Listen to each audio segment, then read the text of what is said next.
Hey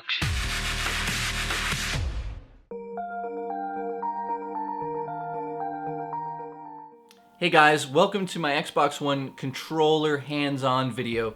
I've been lucky enough to be playing all this next-gen tech, and I'm just going to break this video into a few different segments that I want to talk about. First things first, when E3 happened, I thought that these impulse triggers that were going to bring a new, level of gaming or whatever they wanted to call it, making you immersed into the game like you've never felt before, and playing like Forza and feeling the traction of the tire on the road through vibrations. I thought this sounds crazy. How is that going to work? I don't understand it. And I think that a lot of people don't understand what it actually means at this point in time because they have to experience it for themselves. So if you've been lucky enough to play Forza 5, you absolutely understand their vision with these triggers. They're not just impressive. They're serious when they say that they bring a new level of gameplay here, a new immersive level, a new way of bringing you into a video game. And I never thought I would say that. I mean, I hate controllers that vibrate. I never was a fan of it until the last 48 hours, to be honest. So I walked up to the booth, I saw the controller, I picked it up. My first impression was, this feels smooth, it feels great. The analog sticks feel great. The D-pad feels way better than it has ever felt, even on the special edition 360 controllers that you can buy. I was very impressed with the placement of the new R1 and 2, L1 and 2 buttons and triggers, and I wasn't ready for what was about to happen when Forza 5 started. So the race started, and I felt something in the controller that I've never felt before, and it was traction of the tires. It felt like I could feel the car being pulled by the gas, by the trigger. When I hit the turns, I could feel that, just that grip to the road. And when I hit the brakes with the L2, the trigger, I could feel the brakes working. I could feel the car shaking. When other cars hit me, I felt subtle bumps. I could feel when the cars were just tapping me on the left side or on the right side. These triggers are, I'm not going to say like the craziest thing I've ever seen in gaming, but to be honest, they're serious when they say that there's going to be a new level of gameplay here with those vibrations.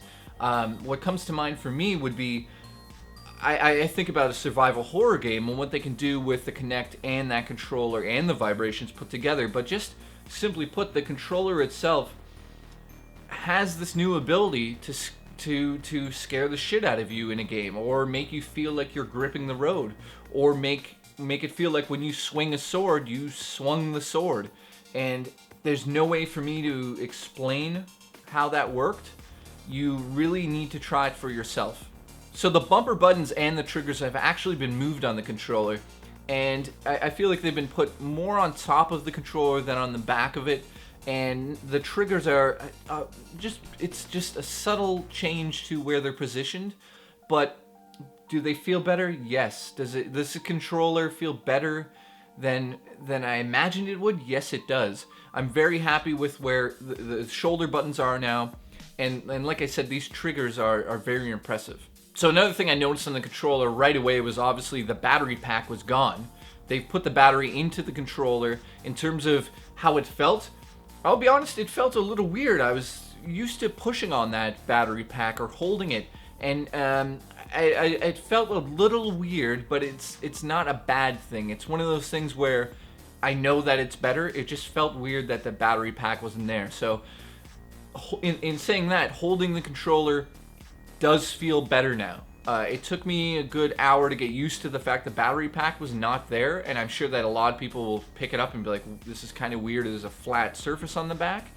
But overall, when you think about it and after you play it for a few hours, you realize, like, thank God that the battery pack is gone. So that in terms of design was a major step in the right direction for me in terms of how I want my controller designed. In terms of the thumbsticks, you can definitely feel that there's another layer to it, that they've definitely spent a lot of time redesigning those. I mean, I could feel that they were much smoother in terms of just the subtle movements that you have to do in video games, especially with these worlds are huge now, but not only that, the how precise your movements have to be in some of these games can really be determined by the developer. And I felt that the controller definitely had that in it. It had that ability to be extremely precise in how you aimed and how you could aim a gun or how you could do anything with that controller. So with Forza 5, it's very subtle, and with those new triggers, it's my favorite controller. I'll just say it now. It's my favorite controller out of all the controllers I touched this weekend. And next up would be the D-pad. The D-pad on this controller is by far the best D-pad I've ever felt on a controller. The people that play Street Fighter are not going to be just happy, they're going to be ecstatic if they use it for that. Definitely there's a clicking in it, so you get that sensation that you're hitting one of the points in the D-pad, and I couldn't be more happy with it. It really felt like they spent some serious time with it. It did not feel like it was too deep in the controller. It felt perfect. Like, I would not want it higher, I would not want it lower. It felt perfect. So my overall thought on the Xbox One controller.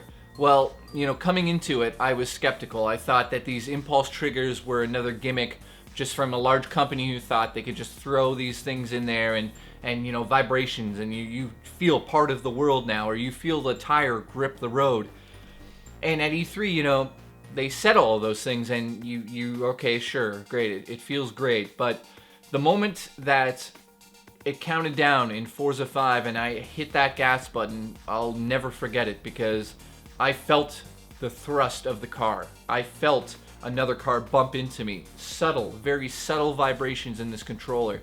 Not only does the controller itself vibrate, but the triggers are vibrating. So there's this, it's really mind-boggling what they can do with this. So for me, where I'd like to see this used the most would be with Kinect, and also with survival horror games. For instance, having a zombie tugging at your shoulders. The way the vibrations work in this controller, they can be sent through the controller or back and forth, or it's really, really impressive. So I can't wait for you guys to obviously try this in November.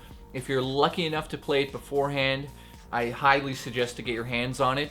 It really is one of those experiences that you will remember where you were when you first tried it. And I suggest to do it with Forza 5 for the first time, because of the fact that you feel the tires on the asphalt. You feel cars bumping into you, and you feel that rush of driving. And that's something that I've wanted in a home console without having to go out to the store and spend another $200, $300 on a Logitech racing wheel. Those things are amazing for those people that really want to have a racing game that feels like a real racing game. But I truly feel that Xbox has done something in this controller that you're not going to get anywhere else. So thank you so much for watching this. You guys are amazing. I met so many amazing people at Fan Expo, viewers of the show, and I'm just so grateful for all the support. So thank you for commenting below and sharing this video. I'm really excited for you guys to get this controller in your hands, because the people that are buying Xbox on day one have a really good surprise waiting for them when they try this controller.